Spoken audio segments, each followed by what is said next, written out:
Hello and welcome back to Alternative Programming, episode... What was the number? Number 6? No, number 7? I forget the number. Anyways, we did a retrospective on Star Fox in the last part. This time we're going to do a B route. We're not going to quite do the Pokemon retrospect just yet. Instead, I'm going to go over my thoughts on the Nintendo Direct on the 17th of February, and then we'll go back to the retrospect because this is current events, current news, and I bet you all want my opinion and my thoughts on what Nintendo Direct, what that means for me going forward as a Nintendo fan. But anyways, the Direct started off with the next fighter for Super Smash Bros. Ultimate being Pyra from Xenoblade 2. Gerald, I know you're very stoked to see Pyra in Smash. He's a big Xenoblade fan. So there's a few more friends on the Gaming Master Guys. So to be honest, I'm kind of out of the whole hype for Smash Brothers. At this point, they could add in whoever, and I'm totally fine with that. Because to me, I feel like all the characters I want, they're already in there, and the ones that I really want, like say Zero, Mega Man X, that can't happen. He's an assist trophy. Yeah, some of my requests are kind of already in the game, but no, not as a fighter, but an assist trophy, and some other requests like say Knack. Those are more unrealizable. So we got Pyra. That's great. I'm probably not gonna play as Pyra myself too much personally. Well, it looks like I do have to relook at the moveset that Pyra's got, but it seems it's going to be very similar to Shulk, where you can do the down B vision and get some good counters. Get another sword fighter with a counter. So I can see some sort of flack for another anime sword fighter being in Smash Brothers, just like Byleth. But this one I tolerate a lot more than Fire Emblem, because with Xenoblade, it's much more, I don't know, it's much more interesting. Let's just say that. I'll just keep it at that too. Moving on to this next thing on the list, I'm not gonna highlight every single thing that happened in the Direct, just the ones that caught my eye, such as Fall Guys. That's finally coming to the Switch. It's a game that's been on the PS4, I believe on PC. I'm not sure about that. With it being on Switch finally, I wish it was brought to the Switch a whole lot sooner, especially in last summer, which that was when the game really popped off. But better late than never. Got it for the Switch, and I'm looking forward to playing it. It looks like a very fun battle royale with its own spin. It's like a race. I wish we had a battle royale racing game for like Mario Kart or maybe F-Zero. That would be amazing. Battle royale racing game for F-Zero. But that wasn't in the Direct. That would have been amazing if it was in the Direct though. But getting sidetracked. Fall Guys, I don't know if it's a free-to-play game or how much I gotta spend just to get the game. But I think regardless, I'll invest in the game. I'll give it a fair shot. And it's one of those games, battle royale game, that I'll probably enjoy. Fall Guys, there you go. Definitely be more fun if get more of the members to pick up the game too. Next game here, this is a game that's already out, it's just now coming to the Switch. Outer Wilds. It's a game that released on Steam back in 2019. It's a space exploration game where I think in the Direct it tells you gotta stop the sun from exploding or something. But in the advertisement for on Steam, that wasn't a big issue or focal point. It was more exploring. That's another game I do need to see some more research on. But yeah, I think you can. It's a good space exploration game. Maybe a better one than say Starlink. Maybe you'll have more things to do in it. I'm not sure. But I'm down for a space game. It's been I don't know how long since I've played a space game. Actually, Starlink. But before that, actually. Then I don't know.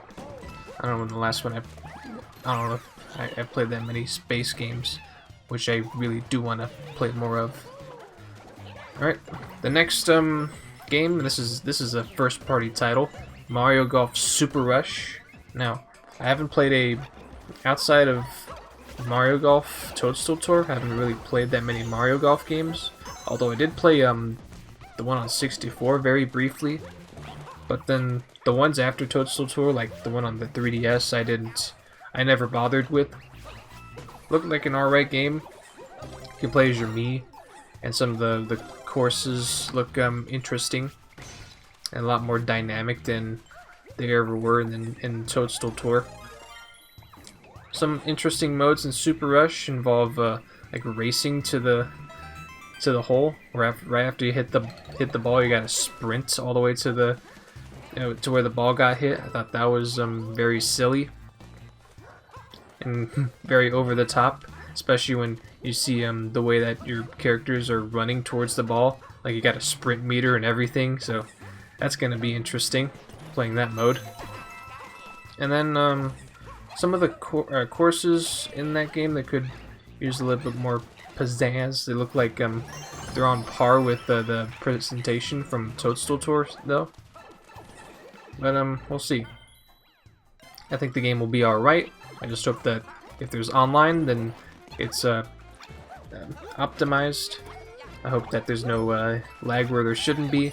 But seeing it as it's a golf game, honestly, it's gonna be it shouldn't be too difficult to make a online net play work for golf, since there's only one character moving at a time. So that's Mario Golf Super Rush, probably one of the few games from this direct that I'm actually considering and on picking up. So next game here, this is another re-release, but it was on the 3DS. It's Miitopia. I didn't know too much about this game. I'm more familiar with Tomodachi Life and the app Miitomo. So it looks like this game is more of like an adventure type of game. So, and it's kind of like Tomodachi Life in a way, where you're kind of making up the adventure as it goes along. There's some meta moments too, if that makes any sense. Anyways, oh, and depending on the Miis and whatever traits they have, there's morale and that stuff. So the adventure is different if your team is the way your team is acting. That's an interesting thing. That's can provide a lot of replay value. But I think Jamie would be more interested in this game than me. I think she may have played a demo of Miitopia, not in the 3DS days, but I never remember playing Miitopia. Move on to the next game. This is Knockout City, made by Villain Studios, same people that helped make Mario Kart Live Home Circuit. This is supposed to be some sort of a dodgeball game, I think, or you're passing a ball to other players. Kinda pretty interesting. Although, I need to... Some of these trailers, for most of them, I wish I watched a few more times before recording this, but from what I took, I like the presentation. I like the way the camera's situated. Seems to be right where you need it to be. Kind of like with what Fortnite has, and how they operate their camera. Well, it's just a third-person shooter kind of camera, but I think with it being a non-shooter, I think the camera's going to operate very smoothly in Knockout City. And another game that it's not made by Nintendo, but it was in this direct, and you know what? I'm interested. If I have some spare money, I'll give it a try. Maybe rent it if I need to. Well, if I'm really tight on money. But if not, maybe I can consider it. Oh, that is if it's available on other platforms. If it's a game on PC that's already available, then I'll play it.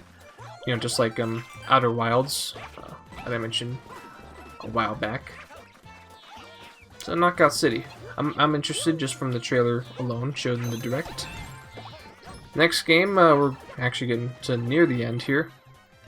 This is the second to last game that was announced. This is Legend of Zelda Skyward Sword HD. Now, there's a few of the members that are probably interested in getting into this game. Maybe Gerald, he considered picking this game up. I don't think he played it when it first came out on the Wii. I know my North Carolina friend Aaron, he had a big history with this game. Kind of had a love-hate relationship with Skyward Sword. I can kind of see it. And kind of speaking on behalf of Zelda fans, I think the best thing that can happen to a Skyward Sword re-release like this is if they fix all those very small, minute details that were wrong about the release the game on the Wii, like the overabundant dialogue of Fee, some other control issues. I think the entire game is just you using the Wii remote and nunchuck to swing around the sword and shield. I think by having a re-release, you can just have a control scheme with buttons. So playing the game with those kind of controls, or just playing the game with traditional controls, will be far less frustrating. So that's going to be a good feature to see in Skyward Sword. Maybe some other things too. Maybe speed up a few parts. Maybe, like I already mentioned, have the option to skip dialogue. I think that'll be good for the game's playability. I think there's plenty of areas where the game can really use some speeding up in. And that's about it for Skyward Sword. Personally, I'm still not a huge Zelda fan myself, so that's something that I'm expecting from Skyward Sword if I was playing it. But we're gonna get into the last game on this list from the direct that I thought was very important to mention. The very last game that was revealed in the direct, Splatoon 3. Who saw that coming? Because now we have 3 Splatoon games coming out before a new Mario Kart game came out. And, not counting the port, of course. But yeah, alright, we got ourselves a Splatoon trilogy. And the third game releases all the way in 2022, so we got plenty of time to be stoked for that. Personally, there's a lot of things that Splatoon 3 needs to address with Splatoon 2. I want to see a bigger push for progression, because honestly, what really killed my player retention for Splatoon 2 was running out of things to unlock, and running out of weapons to unlock, and just not having enough stuff to work towards. I mean, you can just keep refreshing your gear, but that gets old really quickly. And honestly, they can come up with a different way to where you can load up your gear rather than just a roulette thing. I would also like to see multiple more wearable gear that would give you more perks, rather than just the head, the shoes, and what was that last one? The eyewear, I think. Yeah, there's only 3 headgear. I'd like to see them expand to 5. I think that would be great. Maybe add in customizable pants. Maybe a second headgear, whether it be eyewear or maybe customizable masks. That'd be cool. Not so it can be in line with the pandemic, because wearing masks is just the norm in this decade so far, this current decade. But still, I'd like to see more customization, more just more things added to keep to just add to the player retention for Splatoon 3. Because really, I think that's gonna make or break my experience playing Splatoon 3, is having a solid foundation of the player retention. So if you just keep me interested with all kinds of new ideas, then I think I'll enjoy Splatoon 3 a far lot more than what I did with Splatoon 2. and even Splatoon 1. But that's about it for my my thoughts about the Splatoon, not Splatoon, about Splatoon 3, which was from this recent Direct. I personally see there being another Nintendo Direct later this year. Of course, nowhere near as soon as right now. Maybe in late summer. We're talking June, maybe July. And we'll get maybe 2 or 3 Directs a year, which I'm alright with. Because this Direct is just to outline everything that Nintendo has in plans from now until, I want to say the first half of this year. They did throw in some games that are scheduled to release holidays of 2021. No, 2022. Splatoon 3. Which, I was starting to think maybe Nintendo's going to come out with some announcement. Now that Mario 3D World Bowser's Fury is out, which was the last upcoming release from Nintendo. So, I can very much understand, you know, the timing of the Nintendo Direct there. And so, I think we'll get another Nintendo Direct a lot later this year. I don't know if they're gonna do the digital event like E3 2019. There's no E3 last year in 2020 because of the pandemic. Maybe that'll all change once you know, life becomes normal soon again, and then we get another E3 again, or not. Depends on what them folks that run E3 have planned. Thank you for watching Alternative Programming. Next time, we're going to continue the retrospective franchise little series that this show started on. We're gonna go back with Pokemon, show you all retell all the games that I played through, and in the past. Hope you guys enjoyed this video. See you next time.